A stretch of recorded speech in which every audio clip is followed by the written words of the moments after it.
Hi అండి, మీ Sunday special ఏంటిది? ఈరోజు అయితే చిట్టి తల్లి అయితే వాళ్ళ తమ్ముడు చిట్టి తల్లి లేదు కదా, అమ్మ వాళ్ళ ఇంటికి వెళ్ళింది అక్క. మొన్ననైతే చికెన్ల కుండని అంటే వావ్, టేస్ట్ అయితే చాలా బాగుందంటే డాడీ చికెన్ తీసుకురా ఈరోజు నేనే వండుతాను. చిట్టి తల్లి అయితే ఇక కుండలో చికెన్ అయితే చేస్తుంది. మీ సండే స్పెషల్ ఏంది? మా సండే స్పెషల్ అయితే చికెన్, కుండలో చికెన్ అన్నట్టు. ఇక మసాలాలు అంటే దాసం చెక్క, 2 ఇలాచీలు, 2 లవంగాలు, ఇక అల్లం పేస్టు అన్నీ వేస్తుంది చిట్టి తల్లి. ఈరోజు నేనే వండుతా. మీరు ఇంతగానో ఊరిస్తున్నారు కదా మమ్మీ, మరి నేను వండుకోవద్దా? నేను వండింది మీరు తినద్దా?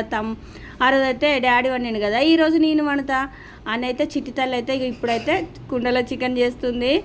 నాకైతే నవ్వొచ్చింది. ఇక కొత్తిమీర కోసింది, ఉల్లిగడ్డలు కోసింది, పచ్చిమిర్చి కోసింది, పుదీనా కోసింది, అన్నీ రెడీలో పెట్టుకున్నది. వాళ్ళ డాడీ చికెన్ తీసుకొచ్చేసరికి ఈరోజు అయితే కిలో చికెన్ తీసుకున్నది. చిట్టి తల్లి అయితే అన్నీ అయితే కలుపుతుంది. అలా చూసారా, అన్నీ ఇలా కలిపింది. ఇక ఎందుకు చిట్టి తల్లి అంటే తమ్ముడు ఊరిస్తుండు, మరి అంతగానో టేస్ట్ ఉంటుందా అని అనుతుంది.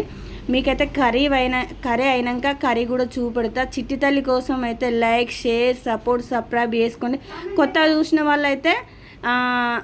చూసిన వాళ్ళు హుజరాబాద్ సమ్మయ్యలాగా సబ్స్క్రైబ్ చేసుకో. చిట్టి తల్లి ఏమంటుంది కామెంట్ అయితే ఖచ్చితంగా చేయండి. అన్నీ మంచి కరెక్ట్ వేసినా లేదా మీరైతే కరెక్ట్ చూసారా కుండను పట్టుకొని ఎట్లా చేస్తుందో చిట్టి తల్లి. మరొక వీడియోలో మళ్ళీ వెళ్దాం. చిట్టి తల్లి కోసం ఒక్క లైక్ కొట్టండి ఫ్రెండ్స్.